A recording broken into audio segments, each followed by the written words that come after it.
세 가지를 반드시 확실한 계획을 국민들한테 제시를 해야 되는데 그게 교육하고 의료하고 금융, 경제이죠. 이 세 가지 분야에서 전문가가 되지 못하는 미국 대통령이 되지 못한다고 합니다. 근데 우리나라는 의료에 대해서 전문가가 대통령이 된 적은 한 번도 없었고요. 나중에 이재용 의원님이 좀 대권에 한번 도전을 하신다면 적극 지원을 할 의사가 있습니다. 이 의료 수요라고 하는 부분이 되게 어려운 부분이고요. 아까 이제 유정민 교수님께서도 말씀하셨지만 지금 그러면은 아산병원 소아센터는 지금 막 들어가려고 대기가 있는 진짜 엄청나게 인기 파트인 거잖아요.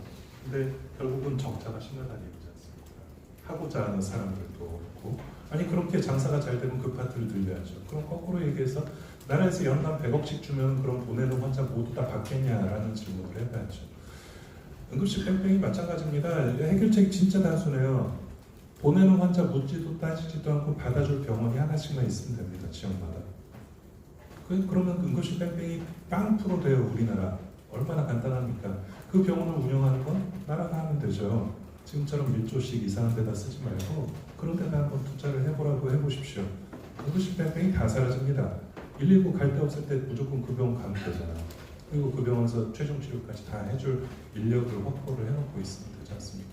이제 결국은 그런 이상적인 의료 체계라고 하는 것은 너무나도 이제 현실과는 되게 많은 어떤 차이가 있기 때문에 늘어나는 의료 수요, 저는 그렇게 생각합니다. 이 의료 수요에 대한 제한이 없이 무조건 본인들이 원하는 의료를 모두 다 충족을 시키기 위해서는 물론 그것도 방법이 되겠죠. 우리나라의 국가적인 목표가 병원을 편하게 이용하게 만드는 것이다 라고 누군가가 주장을 한다면 거기에 맞는 예산을 그런 식으로 세금을 걸어서 쓰면 되겠죠. 의료보험료 인상하고 전 국민한테 아마 설문조사를 해보면 응급실은 중증 환자만 이용해야 합니다. 맞습니까? 라고 하면 아마 99% 그렇다라고 답변을 할 거예요.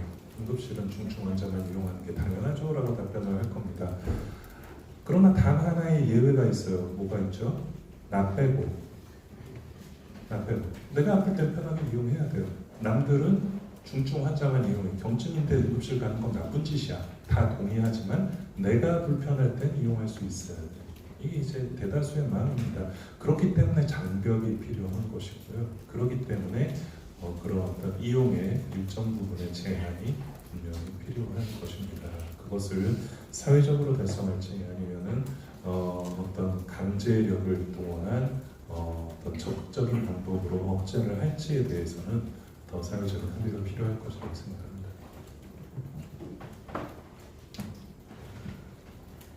네, 회장님도 말씀 주셨지만 일단 그 응급실에 대한 의료 수요를 해소하는 방안, 아까 말씀드린 그 과밀화해소 방안이라는 말씀드렸는데요. 그 부분은 아마도 국민 인식 개선이 가장 우선이 돼야 될 겁니다. 그래서 말씀드린 대로 홍보라든지 본인이 어떤 수단을 통해서 분류를 하고 본인이 가야 할 병원과 증상과 이런 것들을 다 조합해서 갈 수 있게끔 도와주는 도구의 어떤 도움들 이런 것들이 필요할 것 같고요.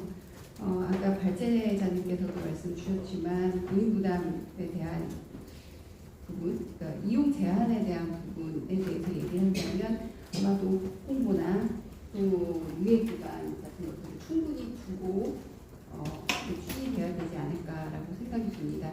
사실상 현재로서는 본인부담 상한제라는 제도가 있고 실손보험 제도가 있기 때문에 이 부분과 함께 논의되지 않으면 이 부분은 좀 이렇게 원초적으로 문제가 있지 않을까라는 생각이 좀 들고요.